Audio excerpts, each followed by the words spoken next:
materi, saya ingin tanya dulu. Menurut kalian, probabilitas itu apa sih?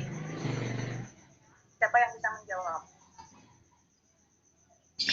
Peluang, Bu. Peluang. Oke, Mbak siapa tadi? Mbak Dania.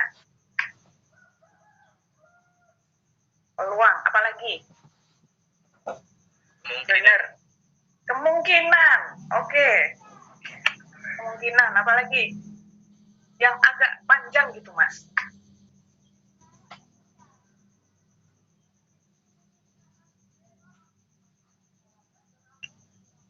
Peluang atau kemungkinan sebuah peristiwa. Nah, peluang atau kemungkinan sebuah peristiwa. Oke, semakin lengkap ya. Siapa lagi? Kemungkinan dari sesuatu yang yang jumlahnya itu 1 dan kemungkinan terkecil itu 0 gitu, Bu. Wah, tidak ada. Semakin lengkap ya, Mbak Endarti. Peluang munculnya peristiwa 1 ya, paling besar itu 1, paling kecil itu 0 ya. Wah, hebat-hebat semua ya ini jawabannya. Apalagi?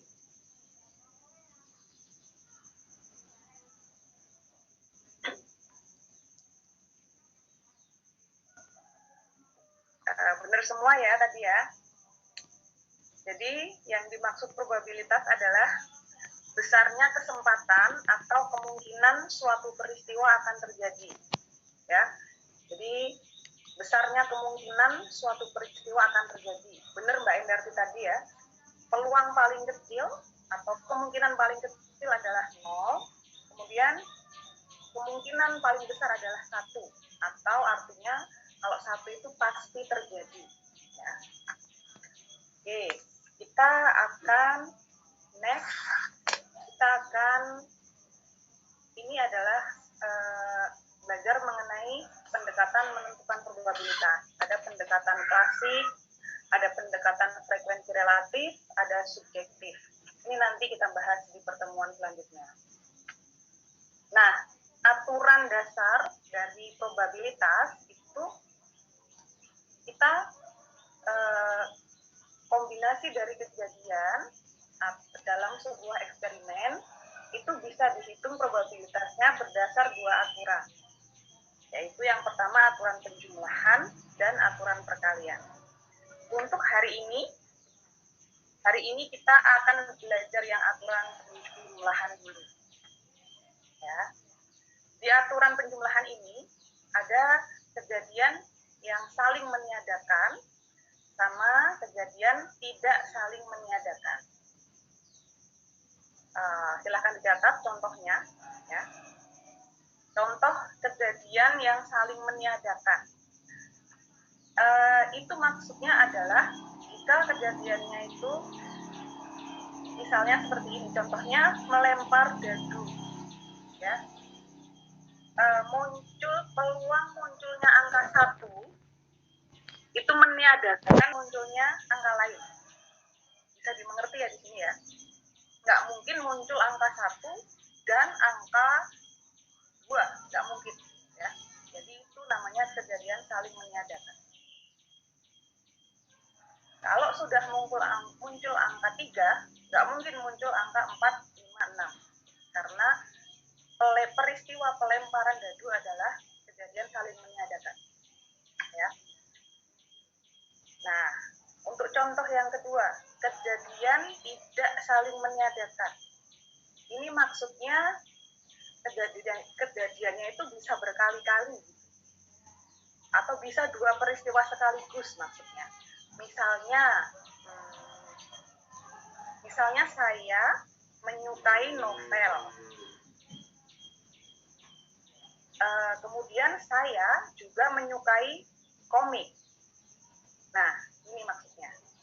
Jadi, ketika saya menyukai novel, bukan berarti saya itu sudah nggak bisa menyukai buku lain, gitu. Itu maksudnya ya. tidak saling meniadakan. Jadi bisa bersama-sama, bisa dua peristiwa sekaligus. Kalau yang saling meniadakan tadi hanya satu saja. Contohnya adalah peristiwa munculnya angka 1 pada pelemparan dadu. Nah, sampai sini bisa dipahami? Bisa ya? Oke, coba sebutkan contoh dari kejadian saling meniadakan selain pelemparan dadu. Peluang apa nih? Lemparan koin. Pelemparan koin. Oke. Mas siapa ini? Satria. Mas Aji, Bu. Oh, Mas Aji, maaf. Oke, bener ya, pelemparan koin. Munculnya apa, Mas? Muncul apa? Muncul angka dan gambar. Ya, kalau sudah muncul angka, nggak mungkin muncul gambar. Oke. Bener ya, pelemparan koin. Apalagi?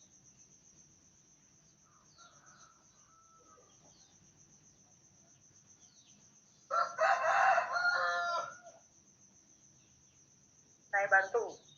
Peluang Anda lulus dalam ujian SMA. Kalau sudah lulus, Anda nggak mungkin tidak lulus, ya kan? Kalau Anda tidak lulus, Anda nggak mungkin lulus. Peristiwa lulus atau tidaknya Anda dari sebuah ujian, itu kejadian saling meniadakan. Apalagi lulus tidak lulus. Silakan dicatat ya contohnya ya, karena nggak saya tampilkan di slide. Apalagi Kartu, Bu. Kartunya kenapa, Mas? Kalau udah as gak bisa yang lain gitu. Kayak pembelian kartu gitu. Oh gitu, karena atas dalam kartu, dalam satu tumpukan itu cuma satu, gitu ya? Iya, Bu. Oke, munculnya kartu as. Oke. Kayak as love atau as waru gitu. Oh iya, oke, itu juga benar. Apalagi dalam kehidupan sehari-hari.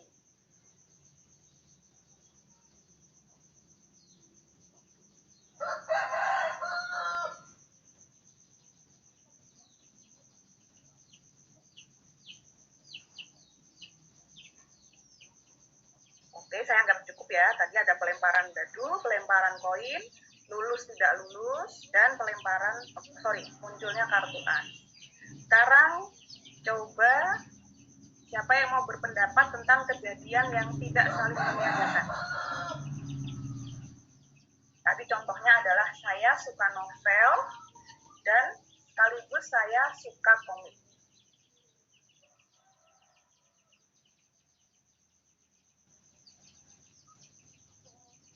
Siapa?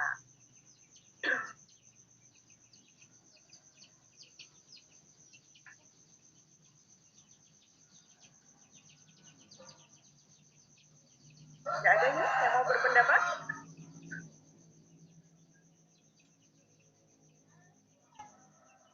Oke, ya siapa ini? Saya membeli baju dan celana. Oh oke, saya membeli baju, sekaligus saya juga membeli celana. Oke, benar sekali ya Mbak Aisyah. Siapa lagi?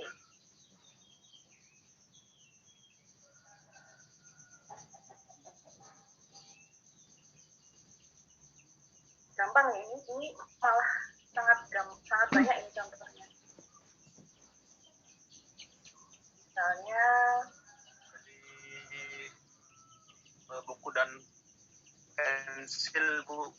beli buku, oke, peluang membeli buku dan membeli pensil, oke, Mas Ahmad, oke, saya bantu. Saya suka Facebook, tapi saya juga suka Instagram di saat yang sama. Oke, apalagi?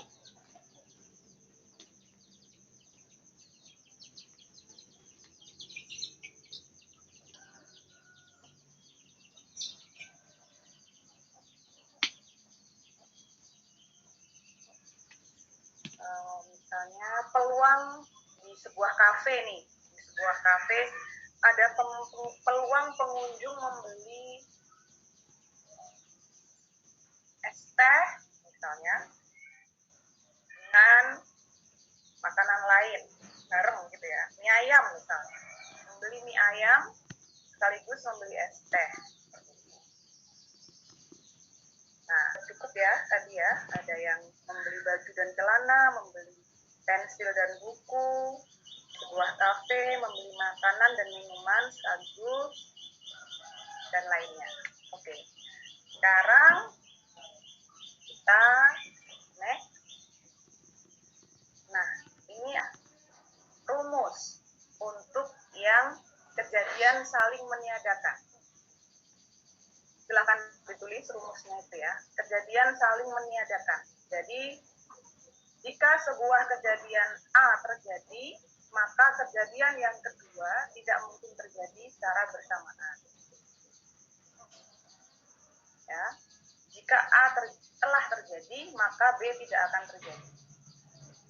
Rumusnya adalah peluang P, PA atau B sama dengan PAUB.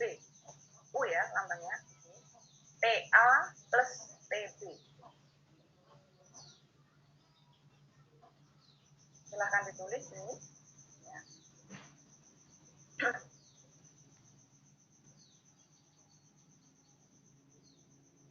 Jadi ini maksudnya adalah, misalnya pelemparan dadu tadi.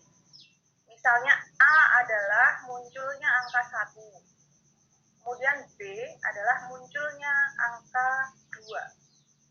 Jadi peluang munculnya angka 1 atau angka 2 adalah peluang angka 1 ditambah peluang angka 2. Ya. Peluang angka 1 ditambah peluang angka 2. Nah. Oke, sudah dicatat? Ini menggunakan prinsip penambahan ya. Kalau ditanya peluang Anda, peluang munculnya angka 2 dan munculnya angka 6 pada sebuah dadu adalah berapa? Jadi peluang angka 2 ditambah peluang angka 6. Seperti itu maksudnya. Nanti kita bahas di contoh soal. Nah, ini contohnya. Suatu percobaan dilakukan dengan melempar sebuah dadu yang memiliki 6 sisi. Tentukan probabilitas munculnya sisi 2 atau sisi 4. Ya. Yang ditanyakan adalah peluang muncul sisi 2 atau sisi 4. Ya. Kita jawab, pertama kita hitung dulu PA, peluang munculnya dadu sisi 2. Kemudian kita hitung PB, peluang munculnya dadu sisi 4. PA, kemudian PA atau B sama dengan PA ditambah PB. Ya. Di sini kita bisa hitung P, A atau B, kita pakai U ya, P2U4 sama dengan peluang munculnya angka 2 berapa? 1/6. Kemudian peluang munculnya angka 4 juga 1/6. Kita jumlahkan sehingga hasilnya adalah 2/6 atau 1/3. Ya. Jadi peluang munculnya sisi 2 dan 4 adalah 1/3. Sampai sini bisa dipahami ya, sederhana ya. Ini masih pertemuan pertama, jadi masih sangat sederhana. Saya yakin semua sudah paham tentang ini. Ya. 1/6 tambah 1/6 1/3. Oke, ada pertanyaan?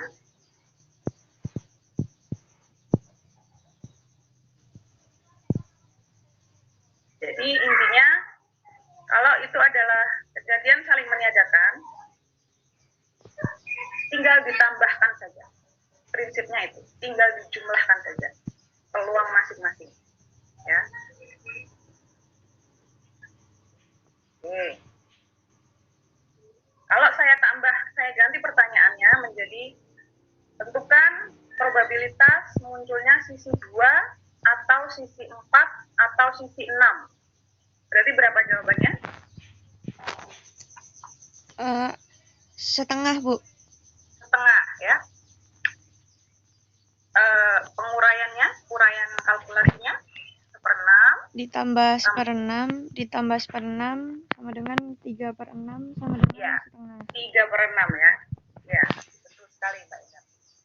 Oke, saya anggap ini sudah jelas.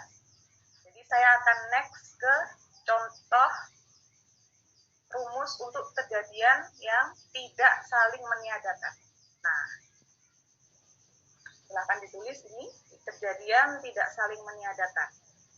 Ini maksudnya adalah dua kejadian yang saling berintersection gitu ya, beririsan atau muncul bersamaan. Misalnya A dan B itu terjadi bersama-sama. Seperti itu. Di sini jika tidak saling meniadakan, maka TA atau B itu peluang A ditambah peluang B dikurangi peluang A irisan B. Maksudnya ini yang membedakan dengan rumus yang pertama tadi ya. Kalau ini dikurangi dengan irisannya, ya. Jadi PAUB sama dengan PA ditambah PB dikurangi PANB, N ya, irisan. Ini jadi flashback pelajaran SMA kan? Ada irisan N gabung U itu gabung ya, A gabung B, PA tambah PB dikurangi PANB. Silahkan dicatat ini rumus.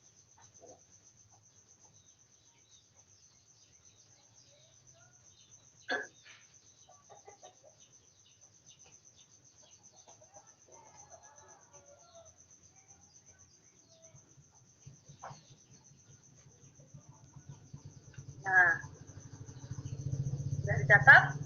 Kalau sudah, saya masuk ke contoh soal.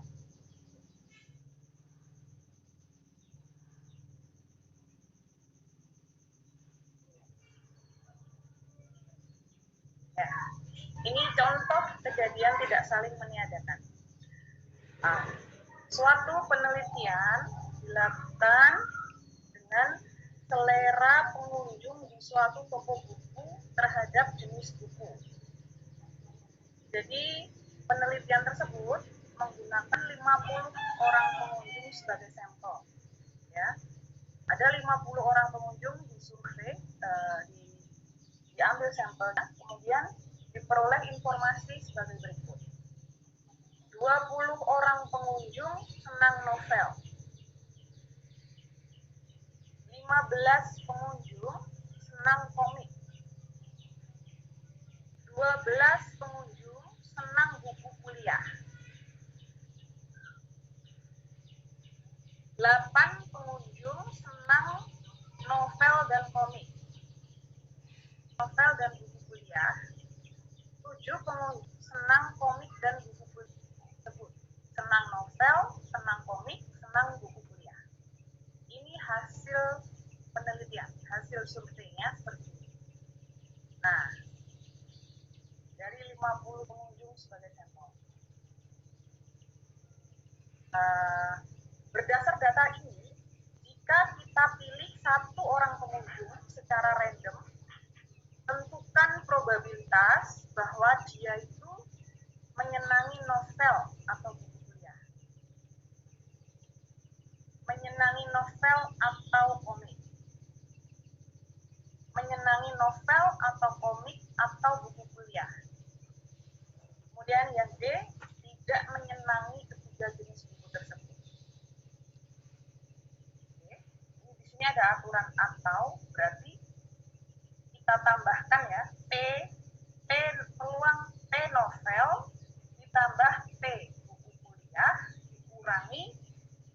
irisan keduanya. Ya, silahkan dikerjakan. Coba. Nomor 1.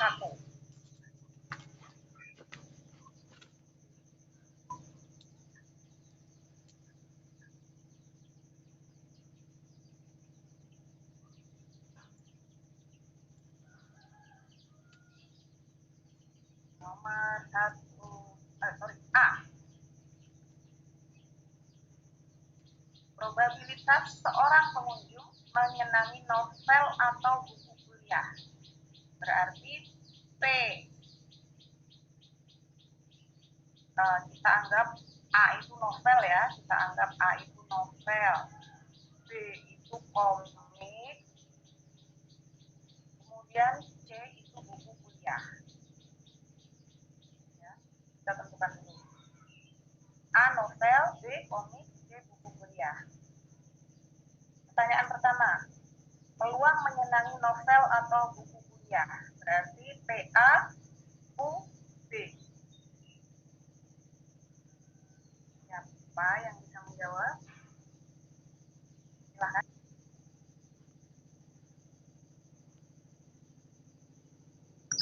23/50, Bu. 53/50. Oke, rinciannya?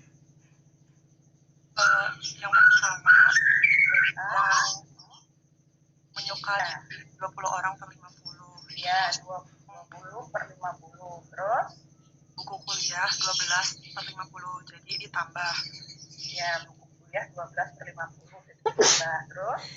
Kurangi irisannya yang 9 orang pengunjung menyatakan senang novel dan buku kuliah. Ya, Itu hasilnya 23/50. ya. 20/50 ditambah 12/50 dikurangi 9/50 ya.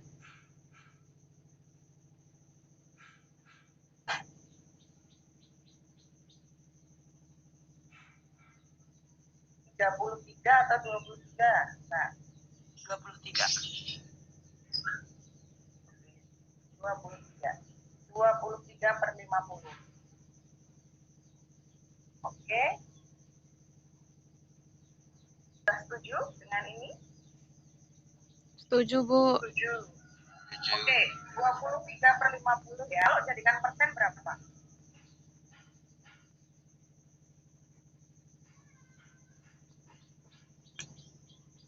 46%.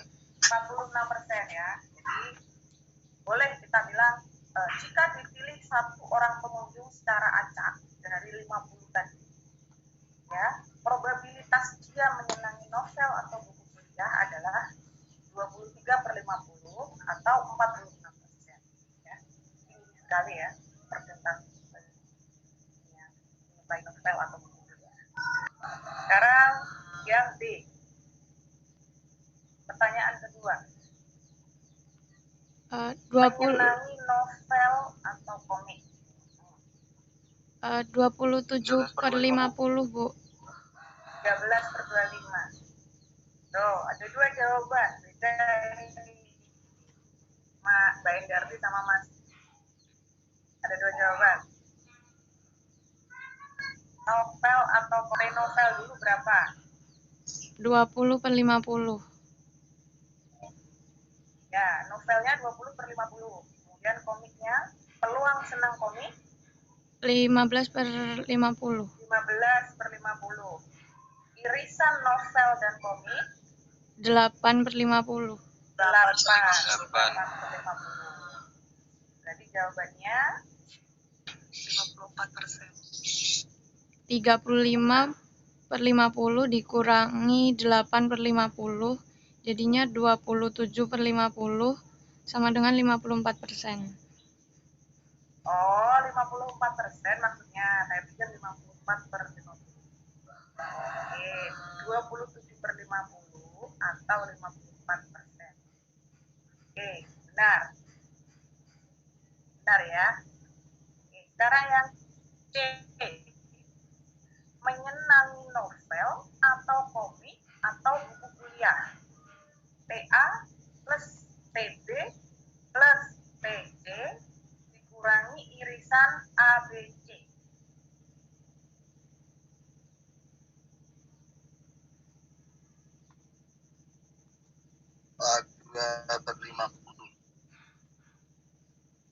pembuktiannya.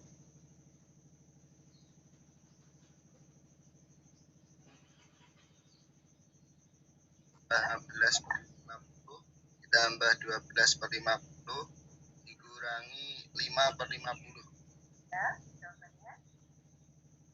42 per 50. Ya, 42 per 50. Atau berapa persen? 84%. 84%. Oke ya.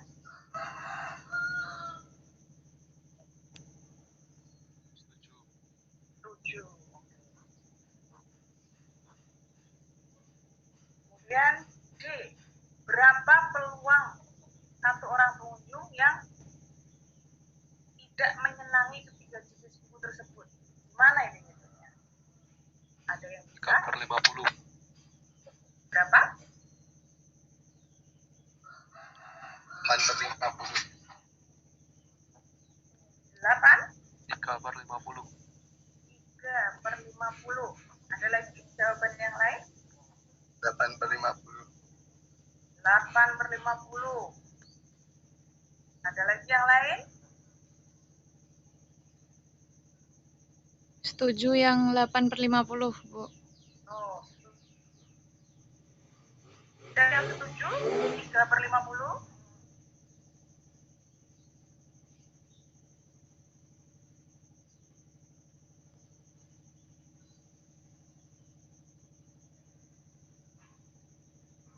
Ya, Bu, 3 per 50. Oh ya, dari mana Mas 3, Mas? Ya, kan. Ya.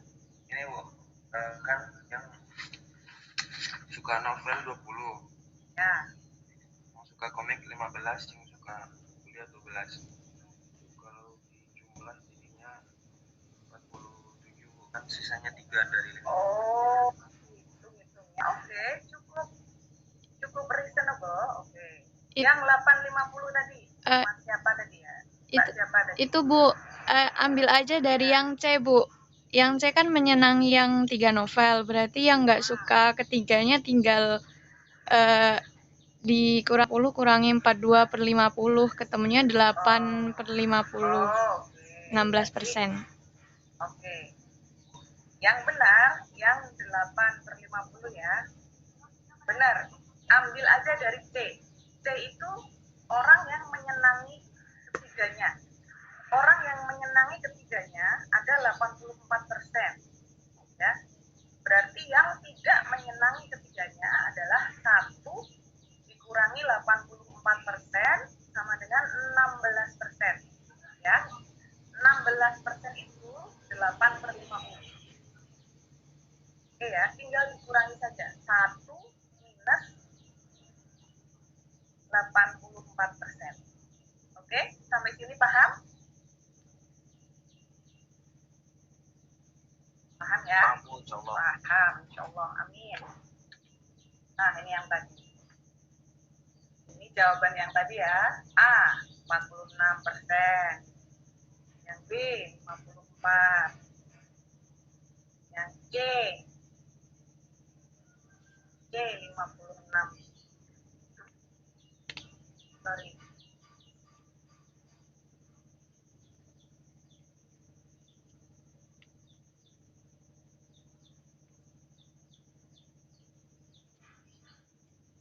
Untuk yang C, tidak sesederhana itu ya.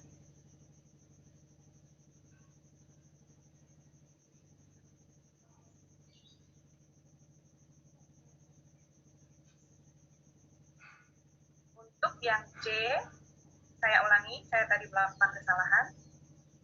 Oh, sorry, ini.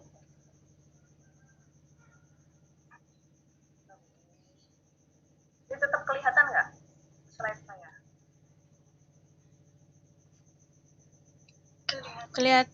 Kelihatan, Bu. Ada tulisannya errornya nggak? Iya, yang please move itu, Bu.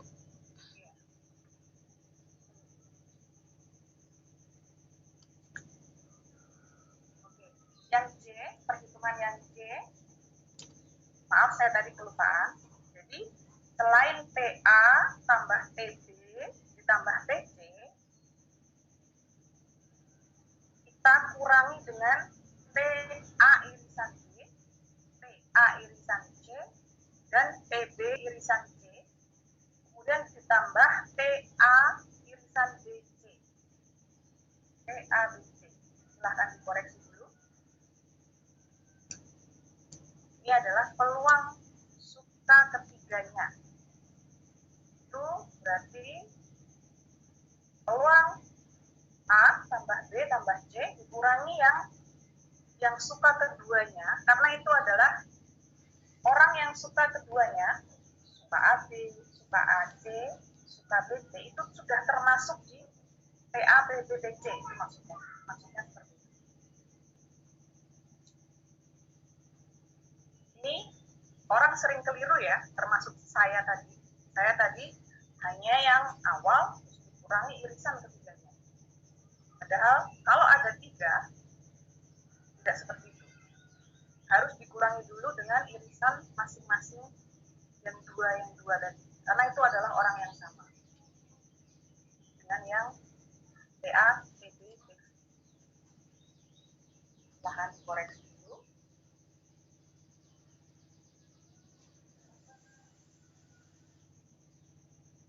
Dan yang 5 orang itu malah menambah.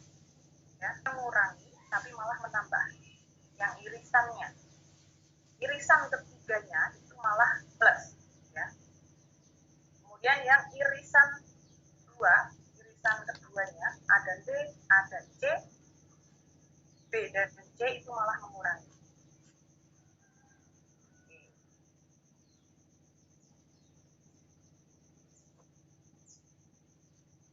Sampai di sini, paham? Sudah paham ya sampai di sini? Jawabannya Udah, adalah Bu. 20 tambah 15 tambah 12 dikurangi 8 kurangi 9 kurangi 7 ditambah 5. Jawabannya 28 per 50 atau 56%.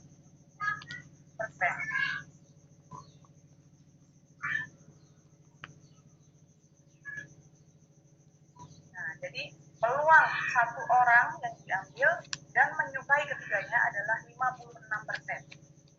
Jadi mari kita betulkan yang D dulu. Berarti peluang satu orang yang tidak menyukai ketiganya adalah 1 dikurangi 56%,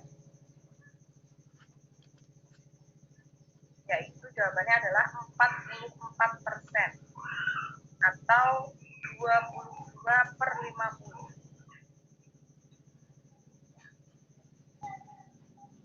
Sampai sini paham ya?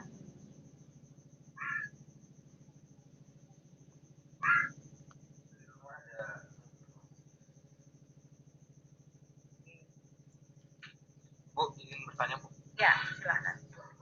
Jadi kalau misalnya ada 4 benda, Bu, Ya. A, B, C, dan D, cara pengerjaannya itu berarti dikurang P iris D, kurang P iris E, dikurang PA iris B, kurang PA iris C, kurang PA iris D, Kurang PB iris C, PB iris D, dan D, kurang PB iris D, PC iris D gitu, Bu. ya, seperti itu. Baru ditambah sama Ditambah, ya, PA irisan iris C dan D gitu. A, B, C, D, ya, seperti itu. Bu, terima kasih, Bu. Ini pertanyaannya bagus sekali ya dari Mas Azi. Jadi dikurangi irisan-irisan, ya, karena irisan-irisan sudah termasuk di nomor pertama, PA plus PG plus PC plus PD. Ya. Kenapa yang irisan ketiganya harus ditambah? Kenapa irisan ketiganya harus ditambah? Ini juga pertanyaan bagus. Karena irisan ketiganya itu benar-benar orang yang menyukai ketiganya. Iya enggak? Karena yang kita ingin tahu adalah berapa orang yang menyukai ketiganya. Jadi 5 orang tadi itu adalah orang yang menyukai ketiga jenis tersebut. Jadi dia menambahkan poin. Oke, sampai sini paham? Jadi kalau kita malah menjadikan dia pengurang itu aneh. Paham ya? Baik, Bu, terima kasih. Iya. Ya kan? Mana tadi? 5 orang pengunjung menyatakan senang ketiga jenis tersebut. Nah, pertanyaannya adalah berapa orang yang menyenangi ketiga jenis buku tersebut, maka yang 5 orang ini akan menjadi penambah di belakang. Karena senang tiga-tiganya. Tapi yang ini, yang 8, 9, dan 7 ini menjadi pengurang karena mereka pasti sudah termasuk atau dia termasuk di 20, 15, dan 12 orang ini pasti sudah termasuk.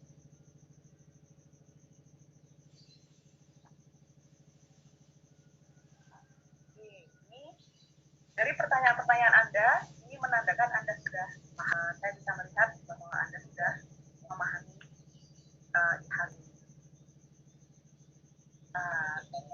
Oh ini, silahkan.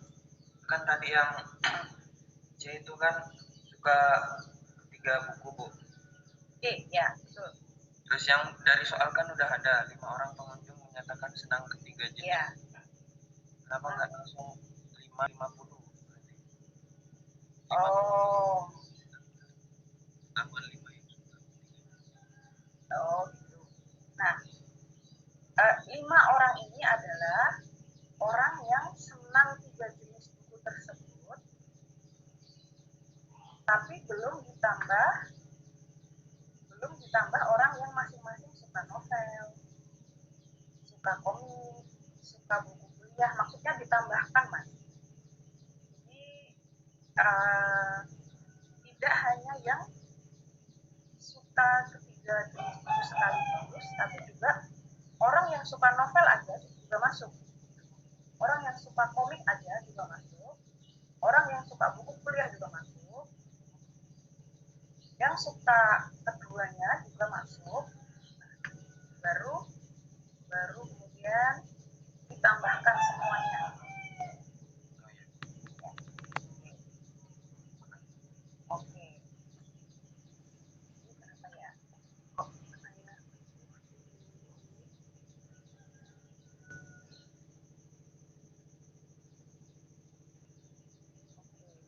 Sekarang